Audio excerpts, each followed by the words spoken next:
उन्हीं में कृष्ण भी चला जाएगा। कंस ने कहा ये तो ठीक है, लेकिन तुम लोगों को घर में घुसने कौन देगा? बोले महाराज हम घुस जाएंगे अपने आप। बोले तुम्हारा इतना लंबा तो शरीर है? तुम्हारे चेहरे से अच्छा तो चूल्हे पे धरा हुआ तैयार रहता है? और तुम कह रहे हो कि हम घरों में जाएंगे? हाँ, ये कंस के सैनिक हैं, काले काले बड़े लंबे लंबे। क्या बोलना पड़ेगा? तुरंत आ गई पूतना। कौन आ गई? पूतना बोली महाराज अगर आपको बुरा न लगे तो ये आज्ञाकारी कार्य मैं कर सकती हूँ। लो सुन लो बात। कौन आ गई? पूतना। पूतना बोली मैं जाऊंगी कृष्ण को मारवे। कंस ने कहा तुम कैसे जाओगी?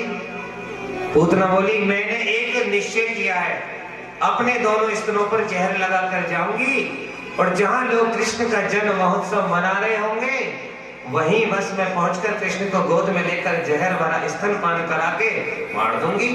कंस ने कहा बहुत बढ़िया, तुम पास आए, ये बहुत बढ़िया। कंस बोला वो तो ठीक है, पर तुम्हें घर में घुसने कौन देगा? ये काला काला चेहरा, ये लंबे लंबे दांत हैं और ये पहाड़ जैसा शरीर। तो पूतना कह रही है मैं दांतों को कटवा करके छोटा करवा लूंगी और मुंह पे पलस्तर करवा लूंगी। हाँ, तो नौकरी करनी है तो मालिक की आज्ञा में ऐसे रिजल्ट वाले नंबर लाने के तनख्वाह 10,000 से सीधी 1 लाख पे पहुंच जाए। बोले मैं दांत कटवा लूंगी, मुंह पे पलस्तर करवा लूंगी, लेकिन कृष्ण का काम करके आऊंगी। कृष्ण का काम देखो उतना कह रही। बोले नहीं ऐसे काम नहीं चलेगा। बोले फिर भी नहीं चला तो मैं घूंघट डाल के जाऊंगी। अच्छा? बोले हाँ सज्जनों, घूंघट में बड़े बड़े कार्य हो जाते हैं। क्या बोलना पड़ेगा? थोड़ा और जोर से बोलना पड़ेगा। जो बेचारे कथा सुनने आते हैं ना गर्मी के महीने में, जाड़े में तो घूंघट वैसे भी थोड़ा कम काम करे, लेकिन गर्मियों में ज्यादा अच्छा करे। इनसे पूछो 3 घंटे कैसे पार होते हैं। ऐसे बैठ जाएंगी देवी की तरह। जैसी कथा का पूरा जयकारा लगा, बोले बाले कृष्ण भगवान की। पता चल रहा हूँ बैठी बैठी गिर गई। हाँ। बोले क्या हुआ? बोले मुझे नींद आ गई। हाँ, ऐसे ही पूतना ने तैयारी करी। पूतना बोली मैं घूंघट लगाकर चली जाऊंगी, फिर कौन समझ सकता है। वैसे घूंघट का प्रचलन भारत की नारियों में नहीं था, भारत की संस्कृति में घूंघट का प्रचलन नहीं था। ये प्रचलन तो मुसलमानों ने चलाया। हाँ, इन्हें अपना थोड़ा सा नियम है इनका। जानकी ने दशरथ से घूंघट लगवाया हो ऐसा किसी शास्त्र में नहीं लिखा। हाँ, जानकी जी से दशरथ जी के परिवार उस वंश में ऐसा कहीं शास्त्र में नहीं लिखा मर्यादा। लेकिन ठीक है, पल्लू ढक लो सम्मान के लिए, पल्लू ढक लो सम्मान के लिए चलेगा। आजा वज मारे तेरे मुंड पे हड्डियां फोड़ो। ऐसे घूंघट से क्या मतलब? पूतना ने घूंघट इसलिए लगाया कि वो काली ज्यादा है। अपने दोनों स्तनों पर जहर लगाकर पूतना गोकुल में आ गई। गोकुल में आज 7वां दिन है लाला के जन्मोत्सव का। आज मेरे कन्हैया 7 दिन का हो गया। बोलो गोविंद भगवान की। देखो कृष्ण का अवतार हुआ अष्टमी को। कौन सी तिथि को हुआ? और पूतना कृष्ण को मारने आई चतुर्दशी को, ठीक 7वें दिन। क्योंकि पूतना कहते हैं अविद्या को। किसको कहते हैं? अविद्या को पूतना कहते हैं। हाँ, अविद्या का निवास 14 जगह होता है। 5 ज्ञानेंद्रियां, 5 कामेंद्रियां, मन बुद्धि चित्त और संस्कार, इन 14 जगहों पर अविद्या वास करती है। पूतना नंद के द्वार पर पहुंची। यहाँ से तो सब लाला का जन्म महोत्सव आनंद से मना रहे हैं, सब नाच गा रहे हैं।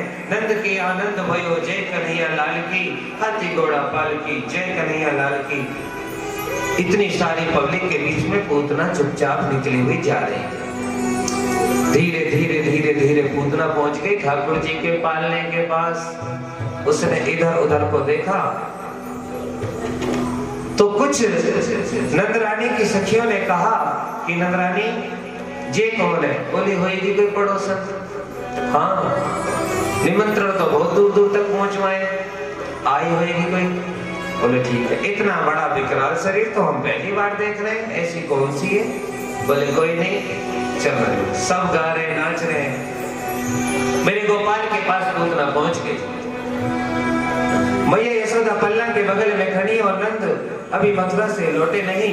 यशोदा ने देखते ही देखते बोली, आओ बहना, कहां से आई हो? पूतना बोली, अजी आई कहां से? आपके घर लाला भयो है। यह बात की सुनकर हम भी आशीर्वाद देने काजे आ गए। हाँ, मैया ने समझी कोई होएगी ब्राह्मणी, बेचारी पलस्तर वैसे हो रहा है, इसके ज्यादा गोरी दिख रही हो। मैया बोली ठीक है, मेरो लाला थोड़ी है, तुम्हारा ही लाला है, कर लो सेवा भैया, कोई बात ना है।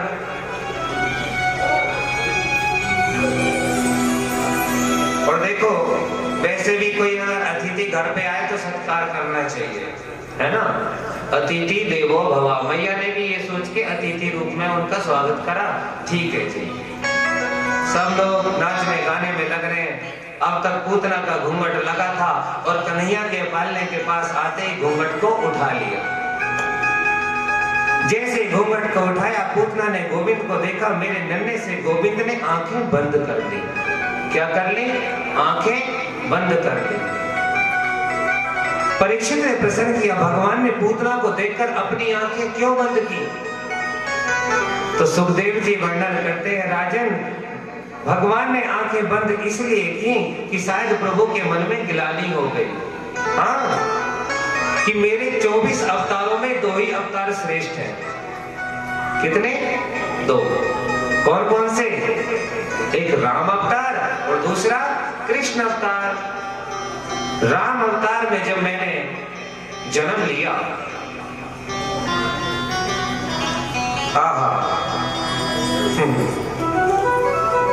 तो इन दोनों अवतारों में जब भी मारना पड़ा तो राक्षसी को ही पहले मारना पड़ा। हाँ, राम जी ने सबसे पहले कौन सी राक्षसी को मारा था? ताड़का को। किसको मारा था? ताड़का को, जब वो राम अवतार में अवतरित हुए। और अब कृष्ण रूप में आए हैं तो आ गई पूतना, ये भी राक्षसी है।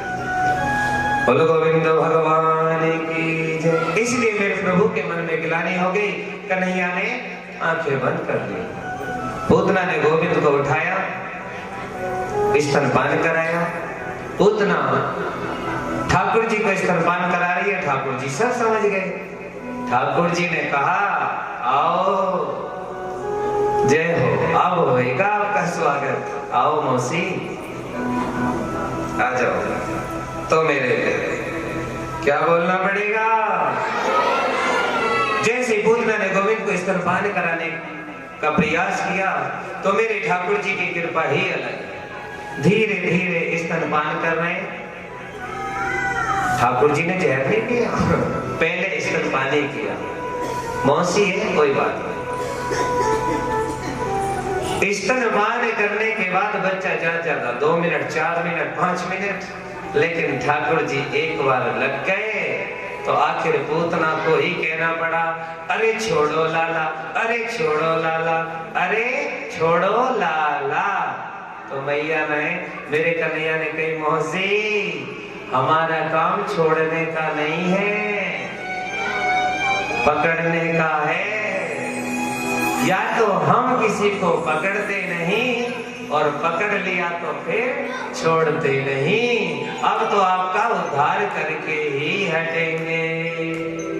मेरे गोविंद ने उसका प्राणांत कर दिया। बोलो गोविंद भगवान की जय। पूतना ने देखा सपना पूरा हो गया, मर गई। बोल गोविंद भगवान की। पूतना का जब प्रसंग आता है तो मेरे मन में मेरे खुद के भी गिलानी आती है, ये ठाकुर जी को छेड़ने कैसे चली गई है। हम अपने रूम में किसी को नहान देंगे और पूतना कैसे आ गए। वैसे 2-4 पूतना इधर उधर भी घूमती रहती है। हाँ बोले मौसी ठिकाने लगा दिया, कोई बात नहीं। सुखदेव जी कहते हैं पूतना जब जमीन पर गिरी तो उसका शरीर कितने किलोमीटर का था? 18 किलोमीटर का। अब लगा लो आप, पूतना का शरीर 18 किलोमीटर का था, हो गया 6 कोस का हो गया। मरते समय इतना विकराल रूप हुआ, जितने बाग बगीचे थे पूतना के शरीर के नीचे आके सब चकनाचूर हो गए। पूतना थी इतनी बड़ी राक्षसी। एक वृंदावन के संत हमसे बोले, लाला तू जाने पूतना मरी तब वाको शरीर कितना लंबो भयो। संत बोले, वाके पाम गिरे पैगाम में जाके, मुंड गिरियो मुंडासन में जाके, हाथ गिरे हाथ रस में जाके, कान गिरे कानपुर में जाके। इस प्रकार ये 18 किलोमीटर का हो गया। ऐसे है मेरे ठाकुर जी की कृपा। अब सब ब्रजवासी दौड़े दौड़े आए, बूढ़ी बूढ़ी माताएं आई, विशाल पूतना पड़ी है। यशोदा के द्वार के आगे मैदान में उसके वक्षस्थल पर कन्हैया विराजमान है। कन्हैया उसके हृदय पे विराजमान है, बैठे और देख रहे, छोटी छोटी आंखियां, नन्हे से गोपाल। कोई कह ही नहीं सकता कि ठाकुर जी ने इतना बड़ा काम कर दिया। शुरुआत कर दी राक्षसों का कल्याण करने के लिए कि मेरा कोई ना सहारा बिन तेरे। जब कष्ट हो भक्तों पर तो सीधा भगवान जी को ये वाला खत लिख देना चाहिए, और खत लिखने के साथ साथ वो उनके हो भी जाने चाहिए। ठाकुर जी को समर्पित होने के बाद अगर आप इस बात को कहोगे तो मेरे ठाकुर जी स्वयं सुन लेंगे।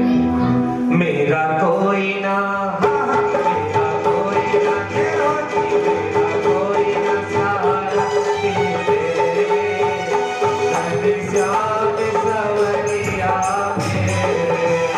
मेरा कोई ना सहारा बिन तेरे, श्याम सवरिया मेरे।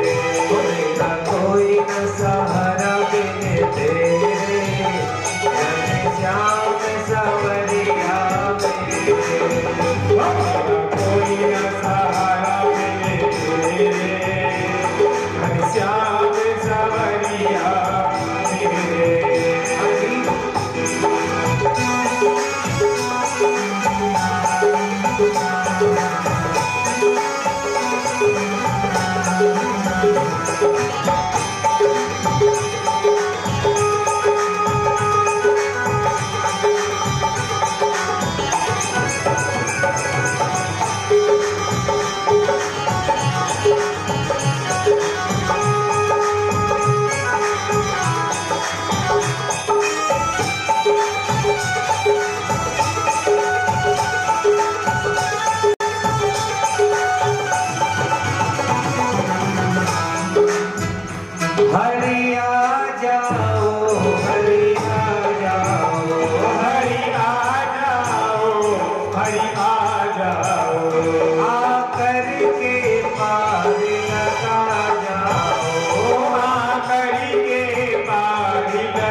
जन्म मरण के तेरे,